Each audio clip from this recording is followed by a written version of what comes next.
Dear aspirant Manu academy में आप सभी लोगों का स्वागत है। एक अपडेट है यूपीपीएससी रीजनल इंस्पेक्टर का, जिसका हम यहाँ पे डिस्कशन करने वाले हैं।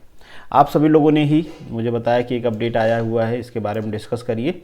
तो चलिए देखते हैं।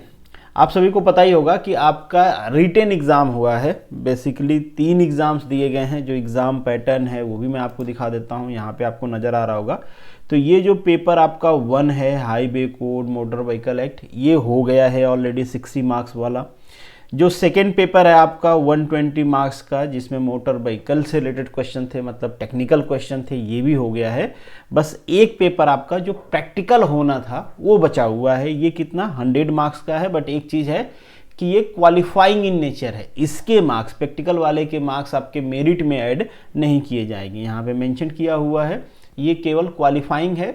100 में से 40 नंबर आपको लाना है, दैट्स इट, काम खत्म। बाकी मेरिट आपके ये जो 120 और 60 मार्क्स हैं, मतलब 180 मार्क्स में ही बनाई जाएगी।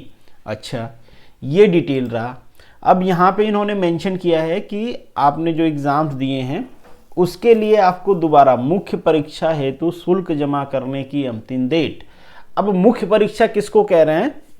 अब ये कई परीक्षा बची होगी तो मैं भी उसी को मुख्य परीक्षा कह रहे होंगे, क्योंकि बाकी 2 एग्जाम्स तो हो गए हैं ख़त्म। तो हम मान के चल रहे हैं कि मुख्य परीक्षा मतलब जो प्रैक्टिकल एग्ज़ाम आपका बचा हुआ है उसके लिए आपको शुल्क जमा करना है, फ़ी जमा करनी है।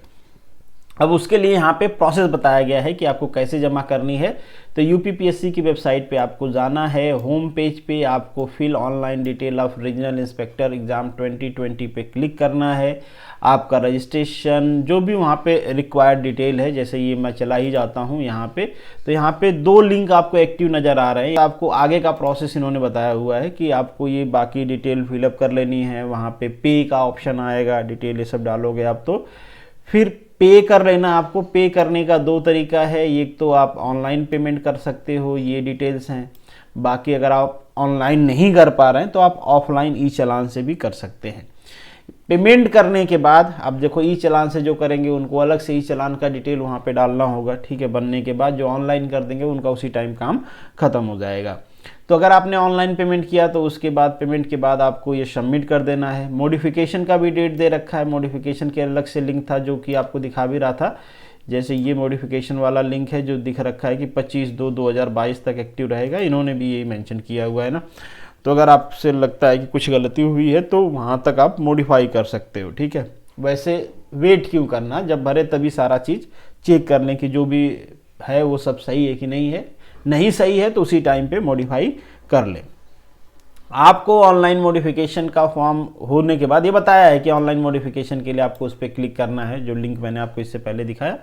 ये करने के बाद ये सारी चीज़ें, बाकी जो जनरल कैटेगरी के हैं उनको छोड़ देते हैं।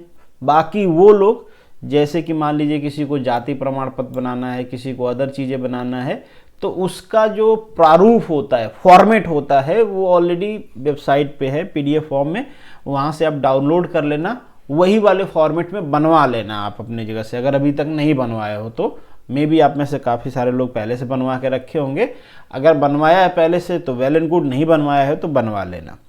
अब पूरा डिटेल फिलअप कर लिया आपने, फॉर्म को सबमिट कर दिया। सबमिट करने के बाद उसको प्रिंट कर लेना है। मुद्रित मतलब प्रिंट कर लेना है उसको। प्रिंट करने के बाद ये सारे डॉक्यूमेंट्स वहाँ पे लगाने हैं। पहला हाई स्कूल का, इंटरमीडिएट का, डिप्लोमा का। अगर आपने हाई स्कूल के बाद डिप्लोमा किया है तो ठीक है, इंटरमीडिएट आपके पास नहीं रहेगा तो ऐसे घबरा नहीं जाना है कि यार ये वाला तो मेरे पास नहीं है। जो नहीं है नहीं है, जो है वो है। बस यहाँ पे ये चेक किया जाएगा कि जो मिनिमम क्वालिफिकेशन मांगा गया एग्ज़ाम के लिए वो आप फुलफिल करते हो या नहीं करते हो। आपकी डेट ऑफ बर्थ सही है कि नहीं है। ये जो डॉक्यूमेंट्स मांगे गए हैं उनसे वही चेक करना होता है, ठीक है। स्नातक का है तो वो आपको लगाना है प्रमाण पत्र। नहीं है तो कोई बात नहीं, है तो हर साल का लगाना है, ठीक है। प्रत्येक वर्ष का मांगा हुआ है। फिर आपसे मांगा हुआ है एक्सपीरियंस सर्टिफिकेट, अनुभव, जो 1 साल के लिए मांगा गया है ना। ये मिनिमम रिक्वायरमेंट है, आपके पास होना ही चाहिए। कोई ऑप्शन नहीं चलेगा कि मेरे पास नहीं है, बाद में ये सब चीज़ें उन्होंने साफ साफ मेंशन कर रखा है। अगर कोई चीज़ आपके पास नहीं रहेगा तो आपका कैंडिडेट कैंसिल कर दिया जाएगा। तो ये आपको लगाना है, फॉर्म में लगाना है और ये भेजना है उनको, ठीक है। और 6 नंबर का है आपका ड्राइविंग लाइसेंस होना चाहिए, HMB ड्राइविंग लाइसेंस ये होना चाहिए, एक्सपीरियंस और HMB दोनों।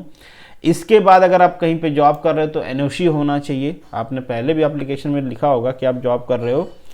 उसके बाद जो आरक्षण संबंधित आपने बनाए हैं वो सारी डॉक्यूमेंट्स को आप इकट्ठा कर लें। उस डॉक्यूमेंट पे जब आप एप्लीकेशन फॉर्म प्रिंट करेंगे ना तो वहाँ पे एक एड्रेस वाली स्लिप भी आएगी, उसमें अटैच होके आती है, जिस पे एड्रेस मेंशन होगा कि ये वहाँ पे जाना है। तो उस स्लिप को आप कट करके क्या करें, इनवेलप पे चिपका लें और उस इनवेलप में ये सारे डॉक्यूमेंट्स रख दें, ठीक है। और उसको ये जो एड्रेस दिया हुआ है आपका, ये एड्रेस पे भेजना है आपको। कब तक भेजना है, ये भेजना है आपको 3 मार्च तक, 3 मार्च से पहले भेज देना है। तो आप बहुत डिले ना करें, फॉर्म आप जल्दी से भर के सारे डॉक्यूमेंट्स अटैच करके हैं तो डेफिनेटली भेज पाएंगे, नहीं है तो फिर क्या करेंगे। अगर मान लीजिए बाय द वे लेट हो गया और आपको लगता है कि नहीं पहुंच पाएगा तो आप बाई हैंड भी वहाँ पे जाके दे सकते हैं, ठीक है। तो अगर आपको लगता है कि बहुत लेट हो गया है, डॉक्यूमेंट्स नहीं थे, बनाने में लेट हो गया है, जो भी वाट एवर दैट, तो आप वहाँ पे जाके दे दीजिए ना, व्यक्तिगत रूप से आयोग के गेट नंबर 3 पर स्थित डाक अनुभाग में जाके आप दे सकते हो, बाई हैंड जमा कर सकते हो। जमा कर लेंगे तब आपका काम खत्म होगा। अभी आपका काम खत्म हो गया, इसके बाद उनका काम स्टार्ट होगा शायद, मेरे हिसाब से। मैंने पूछा भी एक रीजनल इंस्पेक्टर से क्या था, तो वो कह रहे हैं कि बहुत पहले हुआ था, मुझे याद नहीं कि क्या किया था, बट जहाँ तक मेरा प्रेडिक्शन है कि इसके बाद आपके ये डॉक्यूमेंट्स वेरीफाई किए जाएंगे। अगर आपके डॉक्यूमेंट्स में कोई फॉल्ट है तो आपको बुलाया जाएगा या आपसे डॉक्यूमेंट्स मांगा जाएगा by online offline whatever that. वो सारी क्राइटेरिया अगर आप फुलफिल करते हो, डॉक्यूमेंट वेरिफिकेशन में आप ठीक रहते हो, तो उसके बाद आपको प्रैक्टिकल एग्जाम देने का मौका दिया जाएगा। अगर आपके डॉक्यूमेंट्स खराब हैं तो आपको वहीं से आपकी जो कैंडिडेचर है वो हटा देंगे, मतलब आप रिजेक्ट कर दिए जाओगे, आप कोई भी फॉल्ट हो या नहीं हो डॉक्यूमेंट्स, दोनों केस में।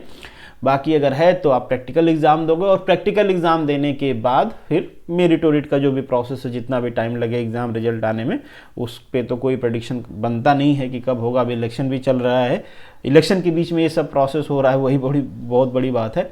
तो खैर ठीक है, ये आपको करना है, ये प्रोसेस विद इन टाइम आप कर लीजिए। तो होप्स हो कि आपको चीज़ें क्लियर हो गई होंगी। अगर स्टिल आपको कोई चीज़ समझ में नहीं आती है तो कमेंट बॉक्स में लिखिए या फिर टेलीग्राम पे मुझे मैसेज कर लीजिए, इंस्टाग्राम पे कर लीजिए, मैं आपकी चीज़ों को क्लैरिफाई करूँगा। अगर मेरे लेवल से नहीं हो पाएगा तो मैं बात करके जो लोग जॉब कर रहे हैं वहाँ पे उनसे क्लैरिफाई करूँगा, बट मैं कोशिश करूँगा कि आपके जो डाउट्स हैं वो क्लैरिफाई हों। बट ये सारी चीज़ें आपको जल्दी कर लेना, ऐसा नहीं कि डाउट क्लैरिफाई करने में टाइम ही निकाल दें और फिर टाइम ही ना बचे भेजने का फॉर्म।